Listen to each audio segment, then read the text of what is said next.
இன்னைக்கு நம்ம ரிவ்யூ பண்ண போற vehicle Bajaj Pulsar updated model with LED headlamps.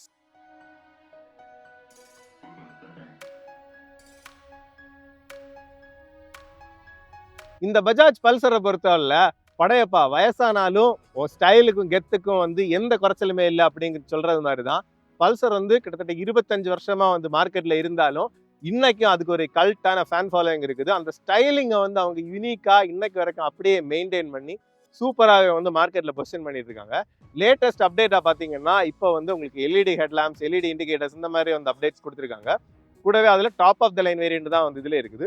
125cc மாடலுக்குமே வந்து இந்த அப்டேட்ஸ் எல்லாமே வந்து அவங்க பண்ணியிருக்கிறாங்க.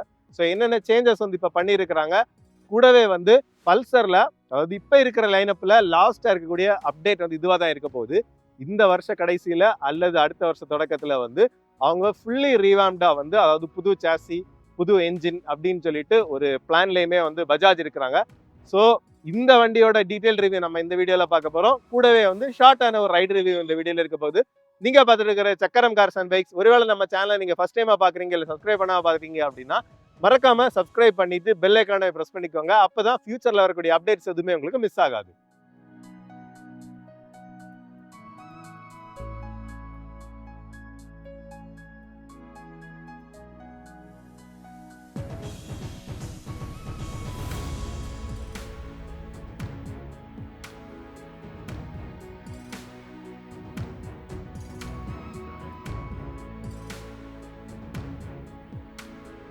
கரண்டா பல்சர் லைனப்ல வேரியன்ஸ் அப்படின்னு பார்க்கும்போது உங்களுக்கு சிங்கிள் டிஸ்க்ல ஹாலஜன் லைட்டோடய வாங்கிக்கலாம், சிங்கிள் டிஸ்க்ல எல்இடி லைட்டோடய வாங்கிக்கலாம், அல்லது வந்து இந்த டுவல் டிஸ்க்ல வந்து உங்களுக்கு எல்இடி லைட்டோட வாங்கிக்கலாம். இந்த டுவல் டிஸ்க் வரக்கூடியதுல பாத்தீங்கன்னா உங்களுக்கு ஸ்பிளிட் சீட்ஸ்மே வந்து வருது.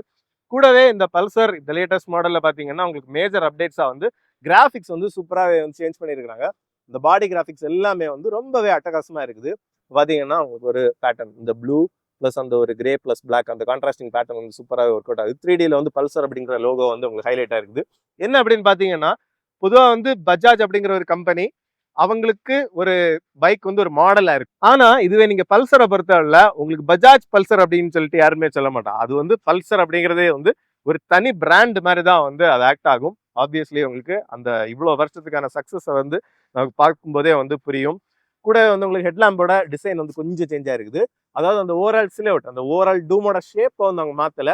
பட் அந்த எல்இடி ஹெட்லாம்ப்ஸுக்கு ஏற்ற மாதிரி கொஞ்சம் கூட வந்து ஷார்ப்பா வந்து உங்களுக்கு ப்ரொஜெக்டடா வந்து உங்களுக்கு ஹெட்லாம்ப்ஸ் வந்து தெரியுது. ஸோ அதுதான் வந்து உங்களுக்கு அந்த ஹைலைட்டான விஷயமே. அதுக்கப்புறம் வந்து உங்களுக்கு அந்த வைசர் டாப்ல இருக்கிறதுமே வந்து சின்னதா ஒரு சேஞ்ச் வந்து உங்களுக்கு இருக்குது. இதுல ஷார்ப்பா இன்னும் கொஞ்சம் வந்து வசதி வந்து எடுத்துருக்கிற மாதிரி வந்து பண்ணியிருக்கிறாங்க. ஸோ டாப்ல இருக்கக்கூடிய லைட் வந்து உங்களுக்கு எப்பவுமே எரியறது மாதிரி வந்து கொடுத்துருக்காங்க. அதுக்கு மேல வந்து பாத்தீங்கன்னா உங்களுக்கு ஹை பீம், லோ பீம்ஸ் எல்லாமே வந்து உங்களுக்கு இதுலயே வந்து கொடுத்துருக்காங்க.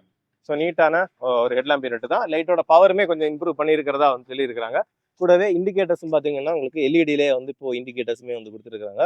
ஸோ இதுவுமே வந்து குட்டியா கியூட்டா நீட்டாவே வந்துருக்குது. அதுக்கப்புறம் வந்து உங்களுக்கு ஃப்ரண்ட்ல வந்து உங்களுக்கு நார்மல் டெலஸ்கோபிக் ஃபோர்க்ஸ் தான். உங்களுக்கு இதுலயுமே ஒரு கார்பன் ஃபைபர் மாதிரியான ஒரு பேட்டர்ன் வந்து உங்களுக்கு ஸ்டிக்கரிங்கா வந்து பண்ணியிருக்காங்க. சிங்கிள் சேனல் ஏபிஎஸோடையுமே வந்து வரும். உங்களுக்கு டயரோட சைஸை பொறுத்தவரை வந்து பார்த்தீங்கன்னா உங்களுக்கு 17 இன்ச் வரக்கூடிய வீல், 90/90 வரக்கூடிய டயருமே வந்து கொடுத்துருக்காங்க. உங்களுக்கு அந்த டயர்லேயுமே வந்து பார்த்தீங்கன்னா பாடி கலர்லேயே வந்து கொஞ்சம் கிராஃபிக்ஸான ஸ்டிக்கர்ஸ் எல்லாமே வந்து பண்ணியிருக்காங்க. அதுக்கப்புறம் உங்களுக்கு டேங்கோட டிசைன் அப்படியே வந்து பெருசாக எதுவுமே சேஞ்ச் பண்ணல. உங்களுக்கு கொஞ்சம் ஸ்டிக்கரிங் மட்டும்தான் உங்களுக்கு இதுலேயுமே ஸ்டிக்கரிங்ல கலர் வந்து கொடுத்துருக்காங்க. நீட்டான ஒரு பாடி கிராஃபிக்ஸ் ப்ளஸ் வந்து என்ஜின் மவுண்டிங், அந்த டபுள் கிராடல் சாசி தான் வந்து இப்போவுமே வந்து யூஸ் பண்ணியிருக்காங்க. கூடவே இதில் வந்து பார்த்தீங்கன்னா உங்களுக்கு ஃபைபரில் வந்து ஒரு லோவர் போர்ஷனில் ஒரு என்ஜின் அண்டர் கவுல் மாதிரி வந்து கொடுத்துருக்காங்க. ஸோ இந்த ஹையர் வேரியன்ட்ல பார்த்தீங்கன்னா உங்களுக்கு கிக்கர் வரல. அது ஒரு பெரிய விஷயம் அப்படின்னு சொல்றதுக்கு இல்லை, நமக்கு ஈஸியாக வந்து ரன்னிங்ல விட்டும் ஸ்டார்ட் பண்ணிக்கலாம். கொஞ்சம் இது ப்ரீமியமான ஒரு இதாக வந்து அவங்க ரிமூவ் பண்ணுறாங்க. பட் கிக்கர் ப்ரிஃபர் பண்ணுறவங்களுக்கு ஸ்டில் அது தேவையான ஒரு விஷயமா தான் வந்து இருக்குது. பஜாஜ் பிராண்டிங் வந்து உங்களுக்கு என்ஜினில் தான் வந்து ஹைலைட்டாக வருது. பிரேக் லீவருமே பார்த்தீங்கன்னா குட்டியாக குட்டாவே வந்துருக்குது. இது ரியர் டிஸ்க்குமே வந்து வரக்கூடிய மாடல். மற்றபடி எக்ஸாஸ்ட் பைப் அந்த மாதிரி விஷயங்கள் எல்லாமே வந்து உங்களுக்கு சேம் இதில் தான் வந்து வருது. ரியர்லேயுமே பார்த்தீங்கன்னா உங்களுக்கு ட்வின் ஷாக்ஸ் தான் வந்து கொடுத்துருக்காங்க. நைட்ராக்ஸ் ஃபீல்டு வந்து உங்களுக்கு அந்த ட்வின் ஷாக்ஸ் வந்து கொடுத்துருக்காங்க. இனி வரக்கூடிய அடுத்த ஜென்ரேஷன், அந்த மேஜர் அப்டேட்டா வரக்கூடிய அடுத்த ஜென்ரேஷன் மாடல்ல பாத்தீங்கன்னா மோனோ ஷாக் இந்த மாதிரியான விஷயங்கள் வரும் அப்படிங்கிற ஒரு ஸ்கூப்புமே வந்து உங்களுக்கு இருக்குது. அதுக்கப்புறம் பாத்தீங்கன்னா இதுலயுமே வந்து உங்களுக்கு நம்ம டிராஃபிக்ல நிற்கும் போதெல்லாம் கால் எடுத்து கீழே வைக்கும்போது சைலன்சர் பைப்ல டைரக்டா கால் படாம இருக்கிறதுக்கு ஒரு ப்ரொவிஷனுமே கொடுத்துருக்காங்க. நீட்டாவே இருக்குது. சென்டர் ஸ்டாண்ட் வருது. ரியர் டயரை பொறுத்தவரை உங்களுக்கு டயரோட சைஸ் அப்படின்னு நம்ம பார்க்கும்போது உங்களுக்கு 17 இன்ச் வரக்கூடிய வீல்ஸ் தான் வந்து வருது. டயரோட சைஸ் அப்படின்னு பார்க்கும்போது 120/80 வரக்கூடிய டயர் சைஸுமே வந்து உங்களுக்கு யூஸ் பண்ணியிருக்கிறாங்க. இதுவுமே வந்து நீட்டாக இருக்குது. ரியர் டிசைனுமே சேம் தான். உங்களுக்கு ஸ்ப்ரெட் சீட் வருது இந்த மாடலில். ப்ளஸ் வந்து டீசெண்டான ஒரு ரியர் டெயில் பீஸ். இந்த டெயில் லேம்பு வந்து அவங்க மாற்றவே இல்லை, அப்படியே தான் வச்சுருக்காங்க. ப்ளஸ் இண்டிகேட்டர்ஸ் உங்களுக்கு நீட்டான ஒரு சாரி கார்டுமே வந்து வருது. உங்களுக்கு லேடிஸ் ஃபுட்ரஸ் வேணால் அதையுமே ஆப்ஷன் பண்ணிக்கலாம். அதுக்கு மேலே பார்த்தீங்கன்னா உங்களுக்கு ஓப்பன் டைப்பில் தான் வந்து செயினுமே கொடுத்துருக்காங்க. கியர் லிவரை பொறுத்தவரை உங்களுக்கு சிங்கிள் கியர் லிவராக தான் கொடுத்துருக்காங்க. இன்ஸ்ட்ருமெண்ட் பேனல் அப்புறம் வந்து சுவிட்ச் கியர் அப்படின்னு பார்க்கும்போது இன்ஸ்ட்ருமெண்ட் கிளஸ்டர் வந்து அந்த லேட்டஸ்ட் அப்டேட்டாக வந்து அவங்க பஜாஜோட எல்லா பைக்ஸ்லையும் கொடுத்துட்டு இருக்கிற அந்த இன்ஸ்ட்ருமெண்ட் கிளஸ்டர் தான் வந்து யூஸ் பண்ணியிருக்காங்க. ஸோ இதுவுமே வந்து டீசெண்டாக இருக்குது. உங்களுக்கு எக்ஸ்ட்ரீம் சன்லைட்டில் வந்து கொஞ்சம் வந்து விசிபிலிட்டி கொஞ்சம் வந்து கம்மியாக இருக்குது. மற்றபடி டீசெண்டான இன்ஃபர்மேஷன் வந்து உங்களுக்கு இதுலேயே வந்து தெரியுது. உங்களுக்கு டைமோட ரீட் அவுட் இருக்குது, உங்களுக்கு ஸ்பீடோமீட்டர், அதுக்கப்புறம் வந்து டாக்கோமீட்டர், ஓடோமீட்டர், அதில் கீழே வந்து பார்த்தீங்கன்னா ஆவரேஜ் ஃபியூல் எஃபிஷியன்சி அந்த மாதிரி எல்லாமே வருது. வார்னிங் லைட்ஸ் எல்லாமே வந்து உங்களுக்கு பார்த்தீங்கன்னா லெஃப்ட் அண்ட் ரைட் சைட்ஸில் வந்து உங்களுக்கு வார்னிங் லைட்ஸுமே வந்து உங்களுக்கு கொடுத்துருக்காங்க. டீசெண்டான ஒரு இதுதான்.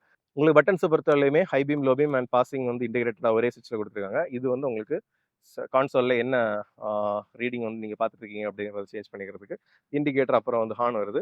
ரைட் சைடில் வந்து என்ஜின் ஃபீல் ப்ளஸ் வந்து உங்களுக்கு என்ஜின் ஸ்டார்ட்டுக்கான பட்டனுமே வந்து கொடுத்துருக்காங்க. அப்புறம் ஹைலைட்டே வந்து அந்த கிளிப் ஆன் ஹேண்டில் பார்ஸ் தான். கிளிப் ஆன் ஹேண்டில் பார்ஸ் வந்து நீட்டாகவே வந்து உங்களுக்கு கொடுத்துருக்காங்க. வண்டியோட வெயிட்டை பொறுத்தவரையுமே பார்த்தீங்கன்னா அரௌண்ட் ஒரு 148 கிலோ அந்த ரேஞ்சில் வந்து உங்களுக்கு வெயிட் வருது. சீட்டோட ஹைட்டுமே பார்த்தீங்கன்னா ஒரு 790 மில்லிமீட்டர்ஸ் வந்து சீட் ஹைட் சொல்லியிருக்கிறாங்க. ஸோ எனக்குமே வந்து கம்ஃபர்டபுளான ஒரு ரைடிங் பொசிஷனில் வந்து என்னால் உட்கார முடியுது. அதுக்கப்புறம் உங்களுக்கு கால் பார்த்தீங்கன்னா கொஞ்சம் வந்து ரியர் செட்டாக வச்சுக்கிறது மாதிரி ஒரு பொசிஷன் வந்து உங்களுக்கு கிடைக்குது. கிளிப் ஆன் ஹேண்டில் பார்ஸ் அதுவுமே வந்து கொஞ்சம் வந்து நமக்கு க்ளோஸாக இருக்கிறது மாதிரி வந்து ஃபீலிங் இருக்குது. இதையுமே நம்ம ரைட் ரிவ்யூ பண்ணும்போது அதையுமே வந்து டீட்டெயிலாக பார்ப்போம்.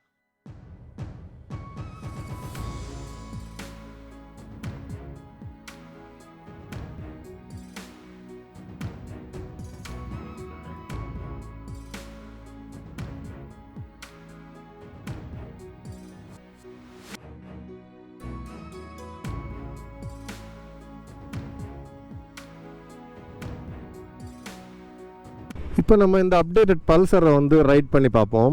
வண்டி வந்து இப்போ ஸ்டார்ட் பண்ணிட்டோம். சேம் 150cc அந்த ஏர் கூல்டு என்ஜின் தான். உங்களுக்கு பவர் அவுட்புட் அப்படின்னு பார்க்கும்போது 13.8 bhp, அதுக்கப்புறம் வந்து 13.4 Nm ஆஃப் டார்க் ப்ரொடியூஸ் பண்ணக்கூடிய என்ஜின். ஸோ இதில் வந்து பார்த்திங்கன்னா ஒரு 5 ஸ்பீட் கியர் பாக்ஸ் தான் வந்து உங்களுக்கு மேட் பண்ணியிருக்கிறாங்க. ஸோ வண்டியை பொறுத்தவரை உங்களுக்கு அந்த ஃபஸ்ட் இம்ப்ரெஷன் என்னென்னு பார்த்தீங்கன்னா வண்டி வந்து அப்படி ஒரு ஷார்ட் ஓவர் ஹேங், அதாவது அந்த ரைடிங் ட்ராங்கிலே வந்து நமக்கு நல்ல ஷார்ட்டாக இருக்கிறது மாதிரி தான். ஹேண்டில் பார்ஸ், அந்த clip on style handle parse வந்து நம்மளோட அப்படி நெருக்கி இருக்குது. அதுக்கப்புறம் வந்து உங்களுக்கு ஃபுட்பெக்ஸுமே வந்து கொஞ்சம் ரியர் செட்டாக இருக்கிறதுனால அப்படி வந்து நல்ல ஒரு கொஞ்சம் ஸ்போர்ட்டியாக கொஞ்சம் ஒரு யூனிக்கான ரைடிங் பொசிஷன் தான் வந்து நமக்கு இந்த பல்சரில் கிடைக்கும். அதுதான் வந்து ஃபஸ்ட் இம்ப்ரெஷன். மற்றபடி என்ஜின் சூப்பர் ஸ்மூத்தாக இருக்குது, நல்ல ரிஃபைன்மெண்ட். அப்படியே வந்து பார்த்திங்கன்னா இப்போ நம்ம வந்து அப்படி கேஷுவலாக ஓட்டிகிட்டு போகிறோம். லைட்டான ஆக்சிலரேஷன்,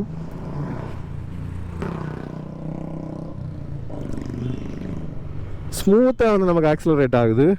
பார்த்திங்கன்னா 5th கியர் போட்டாச்சு, 40 சிட்டி ஸ்பீட்ஸ் அப்படியே வந்து மெதுவாக போகிறோம். அதே நேரத்தில் ஆக்சிலரேட் பண்ணோம் அப்படின்னா அப்படியே ரிஃபைண்டாக ஸ்மூத்தாக வந்து நமக்கு அந்த பவருமே வந்து கிடைக்குது. ஸோ அதுலேயுமே எந்த ப்ராப்ளமே இல்லை. ஸோ அந்த பவர் அவுட்புட் ப்ளஸ் வந்து கிளச்சுமே வந்து உங்களுக்கு அடிக்கட்லி லைட்டாக இருக்கும். ரைட் கம்ஃபர்ட் வந்து உங்களுக்கு நல்லா இருக்குது. இதுதான் வந்து ஓவரால் வண்டியோட பாசிட்டிவ்ஸ் அப்படிங்கிறது.